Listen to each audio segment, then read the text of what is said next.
broadband issue, which of course is the subject of this hearing, but there's no question that we're going to discuss the recent court case that has been decided that is going to also have a huge impact on, I think, Internet survivability for the future. Let me first say that there are some good parts of the broadband plan that the Commission has brought to us today. And certainly the series of recommendations on the reform of the Universal Service Fund is good because it provides support for low-income Americans to have access to telecommunications capabilities, lower the cost of building infrastructure in rural areas. Also, I think the focus that the Commission has on making sure that anchor institutions such as libraries, schools, and universities and hospitals have a priority is also very good. I also, though, believe that there are concerns raised in this report. I will start with the broadcaster voluntary effort to give back some of the spectrum. We have just completed a digital television transition. It's been very time-consuming and expensive for broadcasters, but we have gotten through it. Some of the spectrum that broadcasters had was reclaimed from broadcasters. And so asking them for more, I think, is probably not fair. But what concerns me even more is the agency reference to involuntary measures that might require more from the broadcasters after they have already gone through a very expensive transition in compliance with the requirements of Congress. So I know many of us will be monitoring the Commission's activities in this area very closely, and I hope that there will not be a heavy hand of involuntary requirements. Further, I am disappointed that there are not enough incentives for investment, for private investment, as was suggested in a bill that I introduced last year, that I think would provide a volunteer, truly volunteer incentive for broadcasters to invest in underserved or rural areas. And I think that would allow broadcasters and other providers to be creative and innovative and have an incentive to do it. My bill also would provide a review of the large number of federal programs that support broadband to see if we can streamline some of them. And that, too, was not adequately addressed in your report. So I think taking some of the broadband that is available, perhaps excess, using it in a better way to streamline, and investment incentives should be a part of any plan going forward in the future.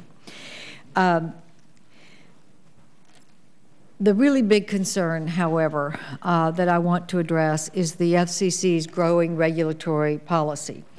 You have just heard the other side of the argument from the chairman, and I am very concerned that the Commission is going to overstep its congressional authority and by means of bending the curve, perhaps to do it.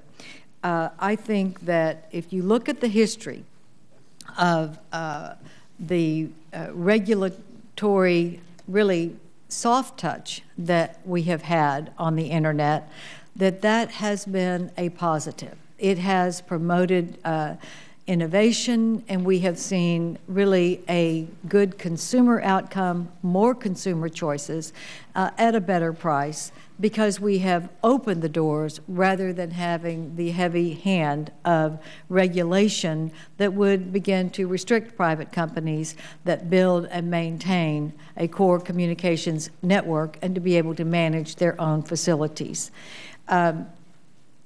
I am concerned that there are more and more calls for the heavy footprint, even though we have seen the success of a light footprint, which is or has been the FCC's policy starting in about 2002.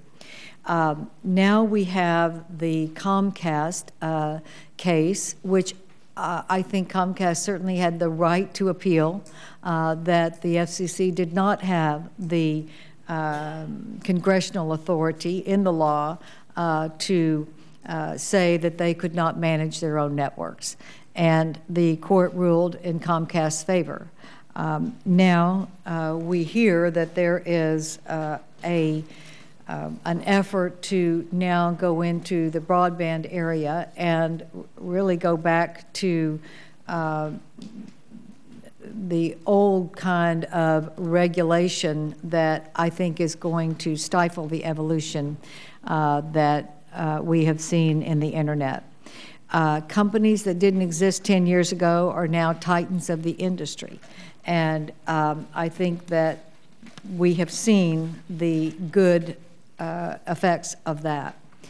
The proclamations last week that the court decision left the broadband market without any consumer protection capability ignore the fact that the most robust consumer protection agency in this country, the Federal Trade Commission, has enforcement jurisdiction.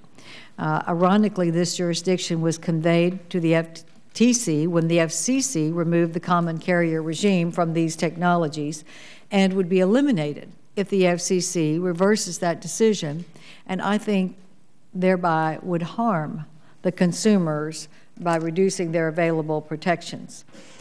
In my judgment, if the FCC were to take the action that Chairman Genachowski and his colleagues appear to be considering, reclassifying broadband as a common carrier service, and if it does so without a directive from Congress and a thorough analysis of the facts and the potential consequences to investment, the legitimacy of the agency would be seriously compromised.